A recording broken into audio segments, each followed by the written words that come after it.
Salut à tous, on se retrouve sur un nouvel épisode d'Apéro Auto et ce coup-ci on boit rien, alors c'est la fête et on retrouve Dingo parce que c'est Apéro Auto et la rubrique de Dingo, comment il fabrique ses photos.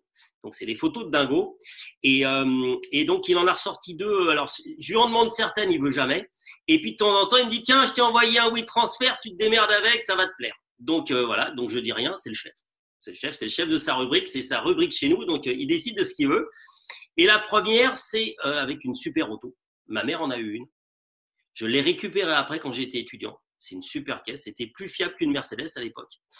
Et c'était la Renault 19. Et il a fait un truc qu'on voit de la balle parce que maintenant, on peut plus rien faire, on peut plus rien raconter comme ça. Donc, raconte-nous un peu.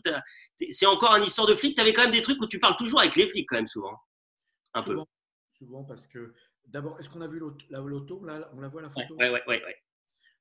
Bon, alors, c'était évidemment à l'époque d'option, où tout était permis, où on avait la possibilité de faire ce qu'on voulait, où je vous le rappelle, je sortais des images et la rédaction ne les voyait pas. Il n'y a que le maquettiste qui les voyait et le rédacteur en chef, Michel Guégan de l'époque, ou les autres rédacteurs découvraient, une fois que le journal était imprimé, ce que j'avais fait. Alors, je ne me souviens plus dans quel cadre j'ai fait cette photo. Tout ce que je me souviens, c'est que ça a été improvisé en fait. J'avais pris, donc on est sur une R19 qui venait de sortir, donc on est en 88-89. J'avais pris au Parc Presse. Et puis, j'étais parti avec une voiture de police. Alors, je ne me souviens plus si elle était de couleur noire et que j'avais rajouté. Je me souviens plus ce que j'avais rajouté comme couleur. Mais ce que c'était du noir sur du blanc, du blanc sur du noir. Ouais. J'avais fait des belles lettres marquées police ou moi qui suis un humaniste et qui adore que les gens, les extrêmes se rencontrent et qu'ils finissent par s'embrasser, ce que je rêve de toute cette société, mais je partirai avant de voir le jour de cette philosophie. Mais en tout cas, voir cette philosophie voir le jour. Mais en attendant qu'un taulard repris de justice vienne offrir un bouquet à une contractuelle dans la rue, j'ai toujours rêvé que ça se passe un jour parce que j'adore ça, parce que c'est ces contrastes que j'adore dans la vie. Et il se trouve que je viens avec cette voiture, avec marqué police, c'est super. Et en même temps, je me dis, mais c'est con. Toutes les voitures sont marquées police. Pourquoi le mec, il n'aurait pas la même marquée voleur? Alors, me voilà devant la mairie du Perreux-sur-Marne où j'habitais à l'époque, avec la voiture et cherchant des feuilles de papier pour changer mon idée dans l'instant T et non pas me servir de mes lettres police. Et donc, on a découpé sauvagement, mal fait, le mot voleur, que le mec aurait pu faire d'ailleurs, parce que le mec, pour draguer la policière, il fallait qu'il marque quelque chose et il l'a mal fait. Mais moi, j'aurais aimé que ça soit mieux fait, mais du coup, ça jouait bien du mec qui l'a fait lui-même. Et il offre le truc. Mais l'anecdote, elle n'est pas là. L'anecdote, elle est qu'en fait, on a traîné parce qu'on est sur un parking. À l'époque, maintenant, il y a dans cette ville, il y a un parking souterrain. Mais à l'époque, c'était un parking. Et il me fallait plusieurs places libres. Et donc, quand on arrive, il y a plein de bagnoles. Il faut attendre parce on est dans de la presse. Hein, donc, on a des petits moyens. On n'a pas de mecs qui vont nous mettre des quilles partout pour nous protéger l'endroit, pour le réserver. Tu veux dire que tu n'avais pas d'autorisation? Ah non, jamais j'avais d'autorisation. C'est simple, jamais. Mais je m'arrangeais toujours parce que tout le monde, les gens étaient toujours sympas, on s'arrangeait toujours. Mais il fallait des places libres, les gens étaient partis faire leur cause, étaient partis chercher les mômes. Donc avant qu'on la fasse, il s'est passé 2 heures, 3 heures. Or, les gens, je les avais peu de temps.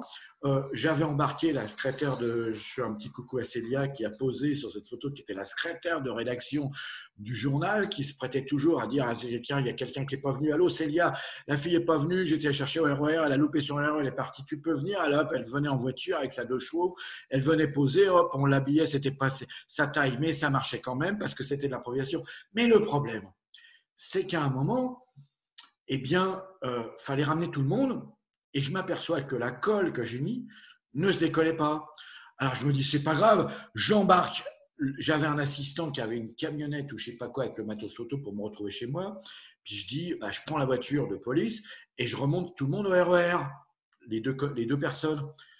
Mais je me trimballe dans le Perreux et Nogent après, avec tous les bouchons, avec une voiture de police, parce que je vous rappelle qu'à l'époque, elles étaient de la même couleur que ça, et que c'était le même modèle en plus de voiture, avec marqué voleur. Ça n'a pas manqué de serré. Alors, j'ai évidemment expliqué. Alors, manque de bol, j'avais pas mes appareils photo. Le mec, j'aurais eu tout mon matos, mais il était parti avec l'assistant. Donc, et en plus, de mémoire, c'est seulement quand je les ai quittés au RER, je suis revenu avec l'auto que je me suis fait. Et là, aujourd'hui, ça, c'est pas possible. Les mecs, ils ont rigolé. Mais aujourd'hui, on ne peut plus faire ça. Le mec, il emmène tout le monde au poste, il confisque la bagnole. Enfin, c'était possible dans ces années-là. Et c'était ce qui faisait partie du charme de ce métier et qui a fait qu'on a rigolé. Et après, j'ai rendu la bagnole, j'ai tout nettoyé, tout rendu à la voiture au Parc Presse parce que le Parc Presse pensait évidemment que c'était un essai comparatif avec une autre. Il n'imaginait pas, je disais jamais rien aux gens. Donc, le mec n'imaginait pas que la voiture qui je vais lui rendre, c'était pour faire une connerie. Et après, d'ailleurs, souvent, les gens ne voulaient plus prêter de voiture. J'ai eu des nombreuses marques qui, après, dès que c'était moi, ils disaient « Oh là, tu ne peux pas la demander à un concessionnaire ?» Enfin, voilà.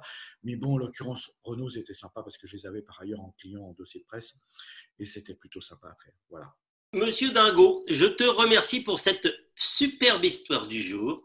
Je vais aller fouiller pour retrouver des histoires de Twingo pour rajouter en plus là-dedans parce que je trouve que c'est sympa. Je vais aller rechercher un petit peu. Et on se retrouve bientôt pour une nouvelle histoire. À bientôt. Tout le plaisir était pour moi. Et rappelez-vous, vous pouvez nous retrouver sur nos sites Road Story et Histo Auto, sur notre chaîne YouTube Road Story, et en podcast audio sur iTunes, Spotify, Deezer et Google Podcast en recherchant les mots Road et Story. À bientôt!